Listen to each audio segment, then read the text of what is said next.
आवाज येत आहे? स्क्रीन दिसत आहे?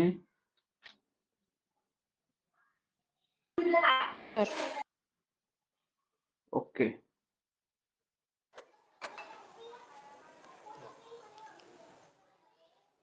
परत सुरू होणार आहे.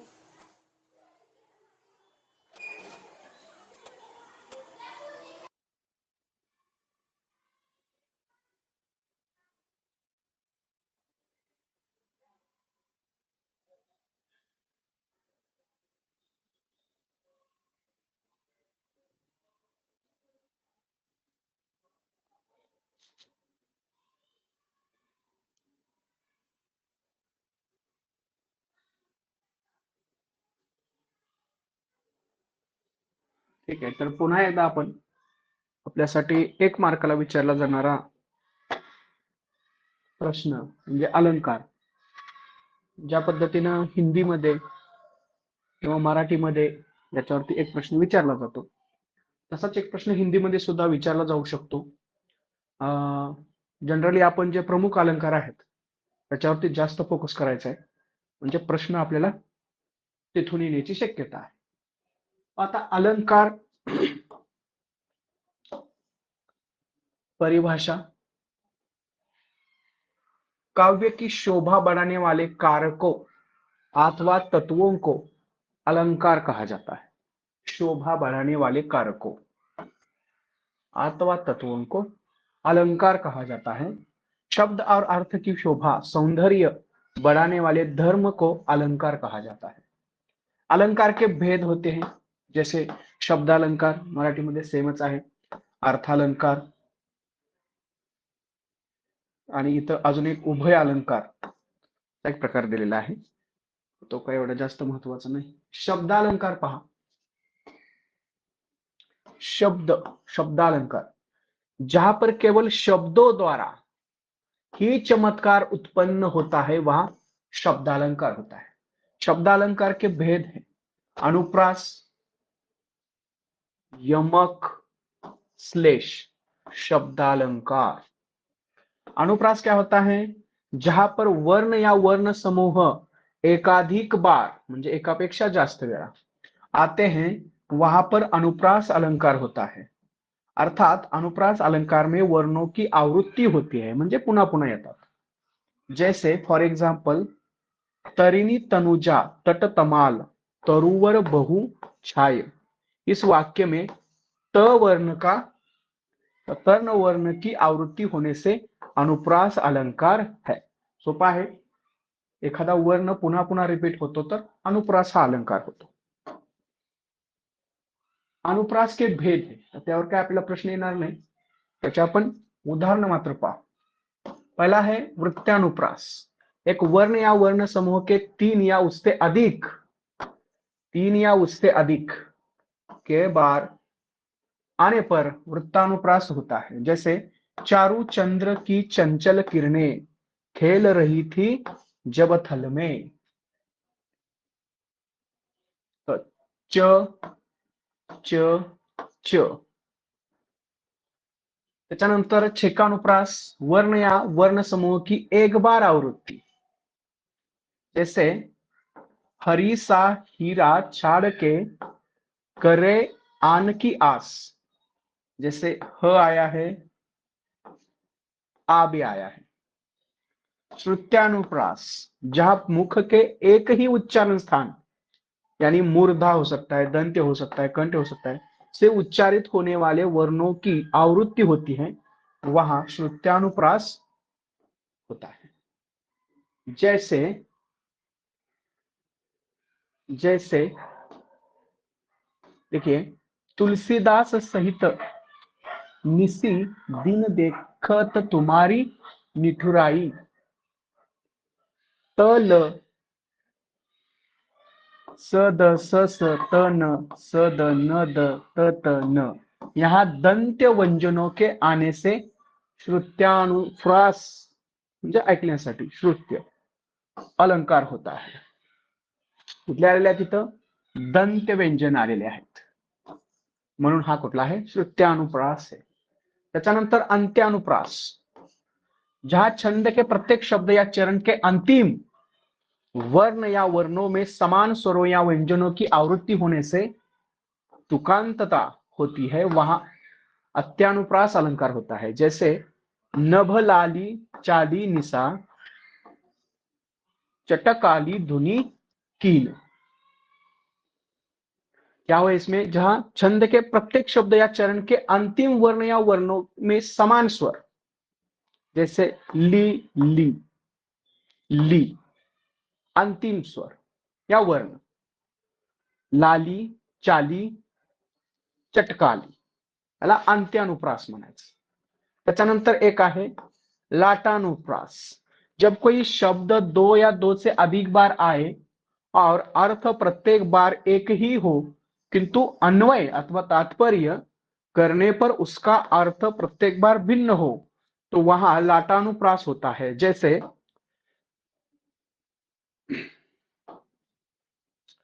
पूत सपूत तो क्यों धन संचय, पूत कापूत तो क्यों धन संचय. त्याच्यानंतर दुसरा आपला अलंकार आहे यमक अलंकार. जहां एक शब्द की आवृत्ति दो या दो से अधिक बार होती है, परंतु उनके अर्थ भिन्न भिन्न होते हैं, वहां पर यमक अलंकार होता है. जैसे कनक कनक ते सो गुनी मादकता अधिकाय या खाए बौराय जग. वा पाए बौराय, यहां कनक इस शब्द प्रयोग का दो बार प्रयोग हुआ है और अर्थ भिन्न भिन्न है. एक है धतूरा, दूसरा है सोना. कनक कनक. श्लेष अलंकार. श्लेष का अर्थ होता है चिपका हुआ. जब किसी पंक्ति में एक ही शब्द के अनेक अर्थ होते हैं, तो वहां श्लेष अलंकार होता है. एक ही शब्द के अनेक अर्थ. जैसे चरण धरत चिंता करत चितवत चारहूं और सुबरन को खोजत फिरे कवि व्याभिचारी चोर. कवि व्याभिचारी चोर. यहां सुबरन के तीन अर्थ है: अच्छा वर्ण, अच्छा रंग और स्वर्ण. सुबरन. त्याच्यानंतर आहे अर्थालंकार, महत्वाचा प्रकार. जहां पर अर्थ के आधार पर चमत्कार उत्पन्न होता है, वहां अर्थालंकार होता है. जैसे अर्थालंकार के भेद दिए हैं: उपमा है, रूपक है, उत्प्रेक्षा है, संदेह है, भ्रांतिमान है, विभावना है, असंगति है, विरोधाभास है, मानवीकरण है, उदाहरण है और प्रतीप है. पहला है उपमा अलंकार. क्या होता है उपमा अलंकार? जहां समान धर्म, स्वभाव, शोभा, गुण आदि के आधार पर एक वस्तु की तुलना दूसरी वस्तु से, एक वस्तु की तुलना दूसरी वस्तु से की जाती है, वहां पर उपमा अलंकार होता है. वहां पर उपमा अलंकार होता है. जैसे देखिए, जैसे राम का मुख कमल के समान है. कमल के समान, च्या सारखा. उपमा में चार अंग होते हैं. जैसे उपमेय, जिसकी उपमा दी जाए, राम की उपमा दी गई है. उपमान, जिससे उपमा दी जाए, कमल. जिससे, कमल. वाचक, जिस शब्द से उपमा प्रकट की जाए, के समान. समान धर्म, जिस गुण आदि को लेकर उपमा दी जाए, सुंदर. उसके बाद है रूपक अलंकार, मेटाफर, जहां उपमेय को उपमान का रूप मान लिया जाए.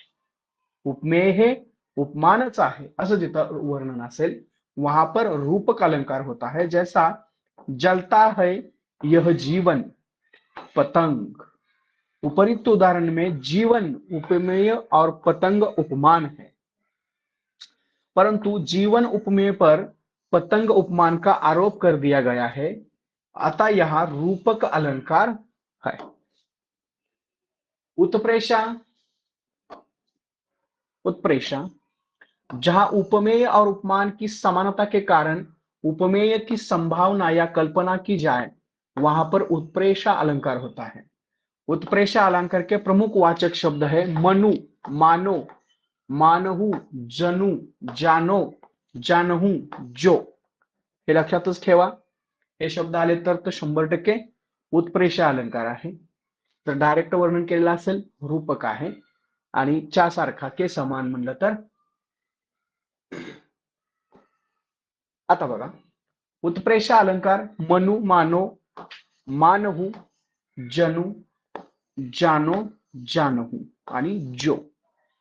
जैसे कहती हुई यो उत्तरा के नेत्र जल से भर गए, हिम के कणों से पूर्ण मानो हो गए पंकज नए। मानो, पूर्ण मानो। उपरोक्त उदाहरण में उत्तर के अश्रपूरित नेत्र उपमेय है और हिमकण पूरित पंकज उपमान है।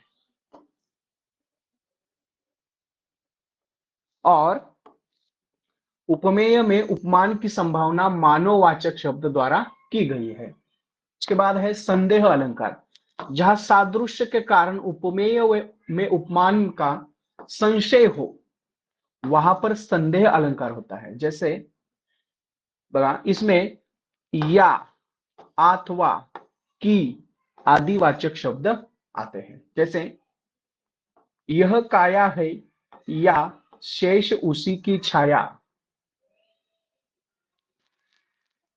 यह काया है या शेष उसी की छाया, इसमें क्या है? संदेह है, संशय है, म्हणजे छाया आहे की काया आहे।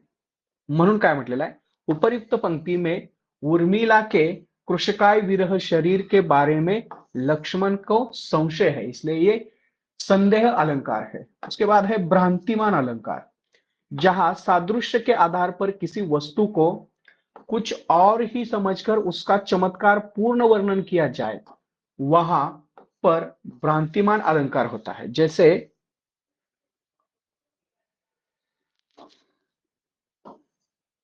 चंद्र समझकर चकोर तुम्हारे मुख के पीछे पीछे दौड़ता है। भ्रांतिमान, मुख के पीछे पीछे दौड़ता है।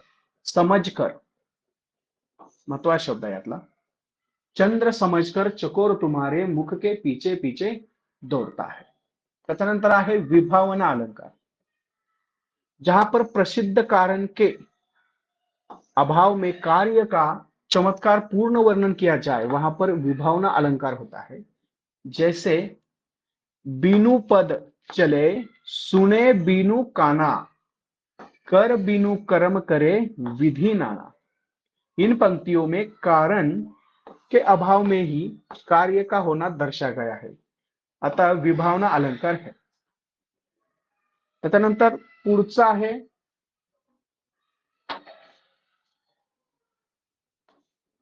असंगति अलंकार, जहां पर कारण और कार्य के बीच तालमेल न हो, वहां पर असंगति अलंकार होता है। जहां पर कारण और कार्य के बीच तालमेल ना हो, जैसे पूर में बिजली सी चमकी, नैनों में जल भर आया, क्या जाने अचानक किस स्मृति का घन घिर आया। जो कुठली आठवण आली काय माहिती नाही। तर असंगति अलंकार आहे, असंगति आहे वाक्यामध्ये, म्हणून तालमेल नहीं है। उसके बाद है विरोधाभास अलंकार, जहां पर वास्तविक विरोध न होकर विरोध का आभास मात्र हो, म्हणजे वास्तविक मध्ये विरोध न होता त्याचा आभास केला जातो विरोधाचा, वहां पर विरोधाभास अलंकार होता है। जैसे तंत्री नाद कवित्व रस, सरस राग रति रंग, अनबुडे बुडे तीरे जे बुडे सब अंग। त्यानंतर मानवीकरण अलंकार, म्हणजे आपला पर्सोनिफिकेशन, म्हणजेच आपला चेतना गुणोक्ती, मानवीकरण, जहां निर्जीव पदार्थों पर मानव सुलभ गुणों और क्रियाओं का आरोप किया जाता है, वहां पर मानवीकरण अलंकार होता है। जैसे उषा उदास आती है, संध्याकाळ काय होते, उदास येते. म्हणून कुठला अलंकार आहे, मानवीकरण अलंकार आहे. मुख पीला ले जाती है. त्याच्यानंतर उदाहरण अलंकाराचं नावच आहे उदाहरण अलंकार, जहां उपमेय और उपमान संबंधित दो वाक्यों में साधारण धर्म अलग होने पर भी वाचक शब्दों द्वारा समानता स्थापित की जाए, वहां पर उदाहरण अलंकार होता है. जैसे जो पावे अति उच्च पद ताको पतन निदान, जो तापी तापी मध्यान्ह तो अस्त होत है भान. इस अलंकार में पहले कोई बात की जाती है और फिर उसका उदाहरण दिया जाता है. खाली उदाहरण दिलेलं आहे त्याचं. आता अतिशयोक्ती अलंकार नावामध्येच आहे अतिशयोक्ती अलंकार, जहां पर लोग सीमा को लांघकर किसी वस्तु की बड़ा चढ़ाकर प्रशंसा, किसी वस्तु या व्यक्ति की बड़ा चढ़ाकर प्रशंसा या वर्णन किया जाए, वहां पर अतिशयोक्ति अलंकार होता है. जैसे बांधा था विधु को किसने इन काली जंजीरों से, मनी वाली फनियों का मुख क्यों भरा हुआ है हीरों से. यहां पर मोतियों से भरी हुई प्रिया की मांग का वर्णन कवि ने किया है. विधु या चंद्रमा से मुख का, काली जंजीरों से केश यानी बालों का, और मणि वाली फनियों से मोती भरी मांग का बोध होता है. दृष्टांत के आगे का है दृष्टांत अलंकार, जहां पर उपमेय और उपमान तथा अनेक साधारण धर्मों में बिंब प्रतिबिंब का भाव होता है, वहां पर दृष्टांत अलंकार होता है. जैसे सुख दुख के मधुर मिलन से यह जीवन हो परिपूर्ण, फिर घर में ओजल हो शशि, फिर शशि में ओजल हो धन. दृष्टांत दिलेला आहे. उपरिक्त पंक्तियों में सुख दुख और शशि तथा घन में बिंब प्रतिबिंब भाव है.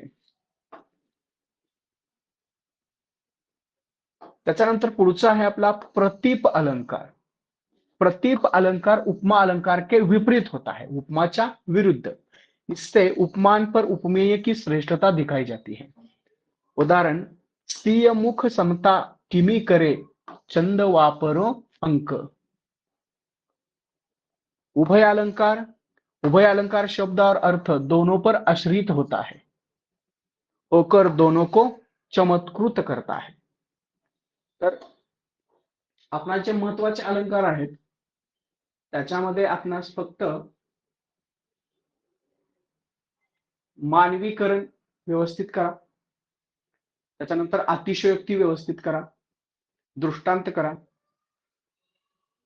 त्याच्यानंतर या बाजूला संदेह करा, ज्या संशय हो, उत्प्रेक्षा करावाच लागेल, रूपक करावाच लागेल, उपमा करावाच लागेल, अनुप्रास करावा लागेल, श्लेष करावा लागेल, यमक करावा लागेल. म्हणजे साधारणतः 10 अलंकार हिंदीचे तुम्हाला व्यवस्थित करावे लागतील. त्यातून प्रश्न येण्याची शक्यता जास्त असते. तर हे फक्त अलंकार हेच प्रकरण आपलं राहिलेलं होतं. बाकी जवळजवळ सगळे प्रकरण आपली हिंदीची झालेली आहेत. आता आपल्याला फक्त ठीक आहे, तर इंग्लिश आपलं महत्वाचं राहिलेलं आहे. आता उद्यापासून आपण काय करणार आहे, इंग्लिश वरती फोकस करणार आहे. आता जे काही हिंदीचं आपलं झालेलं आहे ते जवळजवळ पूर्ण झालेलं आहे. जे कुठलं एखादं प्रकरण झालेलं नसेल ते आपण अजून एखाद्या वेळेस पुढं 1-2 दिवसात घेऊया, तर त्याच्या पुढे घेऊया. तुर्तास आपण आता इंग्लिश वरती फोकस करूया उद्यापासून. इंग्लिशचं थोडंसं जास्त लेक्चर राहिले, तर उद्या परवा किंवा या आठवड्यामध्ये इंग्लिश सुद्धा संपवून टाकूया. ठीक आहे, तुम्हाला कुणाला काय अडचण असेल तर विचारा याच्यामध्ये.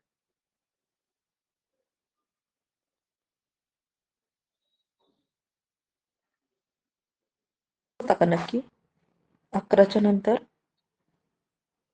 हॅलो, हा, आज मॅथ्स पिरियड ठीक आहे. चालू होता का म्हटलं 11च्या नंतर? मॅथ्सचा तुम्ही कोणी होता का लाईव्हला तिथं? होतो सर, आम्ही जॉईन करत होतो पण कोणच नव्हतं ऍक्च्युली तिथं. म्हणजे कोणच नव्हतं म्हणजे कसं म्हणताय? म्हणजे जॉईन आम्ही होतो तिथं, पण असं मॅम वगैरे किंवा काहीच किंवा दुसऱ्या कोण नव्हत्या. प्रत्येकाला आपापलं फक्त एक आपलंच नाव थोडं दिसत होतं, म्हणजे जॉईन झालेलं फक्त. बर बर बर, बघूया आपण काय त्याच्यात हे आहे का, सेटिंग मध्ये काय बदल झालाय का बघूया. पुन्हा घ्यायला लावूया, तर काय प्रॉब्लेम नाही. ठीक आहे. हे काय जे सिलेबस झालेला आहे बाकीच्या विषयाचा ते करा. मॅथ्सचं आपण काय समजा ते झालेलं नसेल किंवा रेकॉर्ड झालेलं नसेल तर ते पुन्हा एकदा थोडंसं त्याला घ्यायला लावूया मॅडमना, काय प्रॉब्लेम नाही.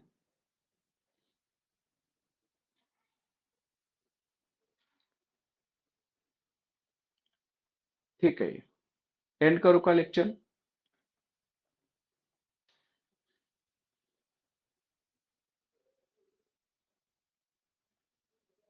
हो सर, चालेल. ओके, हा.